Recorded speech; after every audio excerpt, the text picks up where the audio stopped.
Health Minister Dr. Zweli Mkhize has outlined government's plan for the COVID-19 rollout. Healthcare workers will be among the first to receive vaccine shots. He said the government would target 67% of the country's population to achieve herd immunity. This equates to just over 40 million people. Is this target realistic? For more on this, I'm joined by vaccinologist Professor Shabir Mahdi. Professor Mahdi, thank you so much for your time. Now, if we've only managed to vaccinate around 1 million people per year in South Africa, how practical and realistic is it to expect that 100,000 people will be vaccinated per day for COVID-19? So good afternoon to you. And I think it's really aspirational and simply not pragmatic. And it's not 100,000 people per day.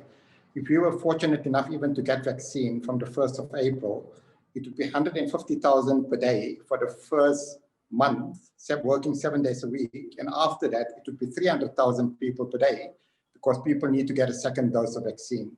So the notion that South Africa would, over a 9-month period, be able to vaccinate 40 million people, unfortunately, is unlikely to materialize. What then is your take on basically the health minister's announcement of a vaccine rollout strategy yesterday? How confident are we as South Africans expected to be that this strategy will materialize? Yeah, so I didn't really consider it to be a strategy. It was sort of sharing of thoughts in terms of what potentially could be done. It's difficult to call it a strategy without actually having the finer details in terms of how things are going to happen. And obviously the elephant in the room is that you haven't yet secured a supply of vaccine to vaccinate 10 million people, let alone 40 million people. So until that has been sorted out, there simply isn't a strategy in place.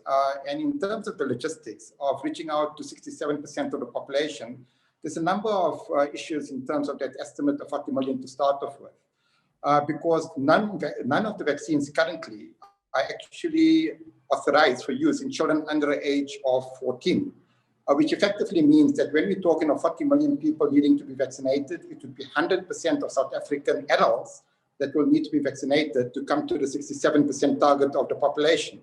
And that, again, is obviously not realistic by any stretch of the imagination. Now, if we had to interrogate these issues that you mentioned, what then is the realistic figure that we should be looking at in terms of vaccinations across the country once we get the vaccine?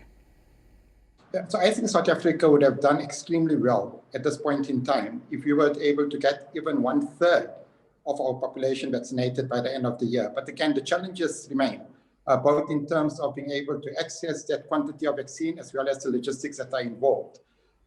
As an example, right now in the United Kingdom and the United States, they only managing to vaccinate about 50,000 individuals per day. The only country that has been more successful is Israel, which excluded Palestinians in occupied territory, but they've been able to vaccinate up to 150,000 people per day. But Israel is a much smaller country, much better resourced, a finely tuned state machinery, and they're able to achieve it. And they've been planning for this for months. South Africa's planning in terms of the logistics hasn't even started for all intents and purposes. Now, if we have to look at this herd immunity that we've heard also the minister recently speak about, how long until we reach immunity, according to your projections? Right. So the concept of herd immunity is something that we aspire to again, but it doesn't necessarily mean that it will materialize. And in terms of exactly when we'll reach it, there's a number of factors at play. So in the South African context, there are two important issues.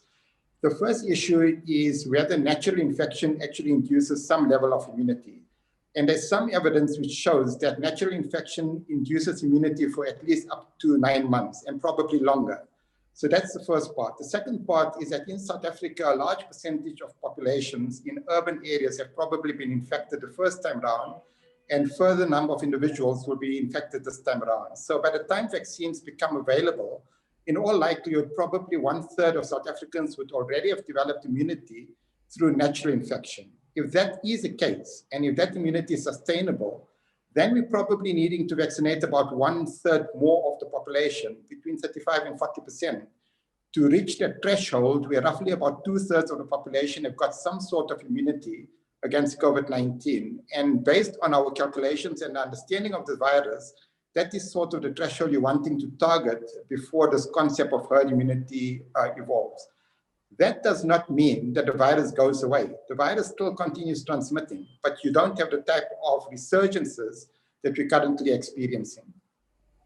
Now, we know that South Africa is likely to receive this vaccine only in the second quarter, but we understand that government is hard at work to see if they can start prioritizing it as soon as the first quarter. Now, between now and the vaccine rollout in this country, we will have seen side effects from, I would presume, other countries who have already using the vaccine. Will it be enough then for South Africa to act accordingly? Well, I think the evidence that we've currently got from the randomized control trials on its own is adequate for us to act. The additional learning from other countries that have started to implement their vaccination programs in terms of side effects is something that would be informative. But I would be highly surprised if any of the vaccines where a large number of participants had been enrolled to study its safety ends up having major issues when it comes to safety concerns. Now, you mentioned earlier that the vaccine is not certified to be used for under 14 people. Can you maybe elaborate a little bit on that, Prof? Right. So because of adults being the group that have been most affected by COVID-19, and specifically adults over the age of 55, 60, many of the studies have, at the initial phase, focused on seeing how well the vaccine works in that particular age group. Now we know that the vaccine works in that age group, and now it's the time to evaluate the vaccine in the younger age group. But there's very few countries in the world that are aiming to vaccinate children under the age of 14 anytime soon, especially when they're faced with such huge challenges, not only in terms of accessing the vaccine, but also in terms of the logistics involved, vaccinating large numbers in the population. So the studies to look at the safety of the vaccine as well as the immune responses of these vaccines in children, those studies are underway or getting started, but the results from that is going to be still a few months before a recommendation can be made as to whether those vaccines are likely to protect children against COVID-19. And there is quite a bit of talk about, who the vaccine will work for and who it most probably won't work for. We're currently in the second strain, or what is termed the second strain, or the second wave of the vaccine, which is also known as the second variant. How likely is a vaccine adequate to deal with new strains of the virus? Right, so that's a really important concern in that we're in a second wave, and the second wave of the pandemic is dominated by a variant where there's been mutations of a critical component of the virus that the vaccine actually targets. But right now it's a theoretical concern. And in fact, fortuitously, what's going to happen in South Africa, at least for 2 of the 3 studies that are currently underway, we probably will, over the next few weeks, be able to establish whether those sort of mutations in the virus that has resulted in this new variant impacts on the ability of the vaccine to protect against COVID-19. Now, Prof, just as a final from me, we know that there is this intervention that is happening with pharmaceutical companies and also, medical aid conversations. But when we have to bring it at grassroots level, what is the possibility of rolling out this vaccine in rural areas, for instance? There's a lot of concern that the hierarchy in terms of prioritizing the rollout of the vaccine won't reach the poorest of the poor. Yeah, and it's not just only about rural areas. In fact, the logistics involved in terms of aiming to vaccinate tens of thousands, let alone 150,000 people per day, is something which I think we've completely underestimated. That probably will pose even a bigger challenge than gaining access to vaccines. So we can't underestimate. Gaining access to vaccine is one component, but the actual ability to implement it into an immunization program effectively and reach out to those that require it the most is something that's a complex process. And the planning for that, again, should have started 6 months ago. I'm going to ask you the final question because you mentioned the time frame there that we actually should have started 6 months ago, and probably you're not the only one who suggests this. What are your confidence levels then in us achieving this audacious or ambitious plan that government wants to roll out? We're not going to achieve 67% coverage by the end of this year by any stretch of the imagination. Like I said, the 67% they're referring to means 100% of the adult population. Only 53% of adults in South Africa have indicated that they would be willing to be vaccinated. There's a huge amount of community mobilization that needs to take place. There's a huge amount of planning that needs to take place in terms of implementing a vaccination program.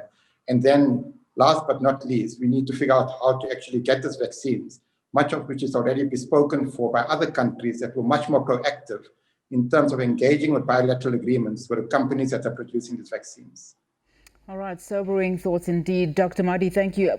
Professor Mahdi, thank you so much for your time this afternoon. We really do appreciate your time. That was vaccinologist Professor Shobir Mahdi.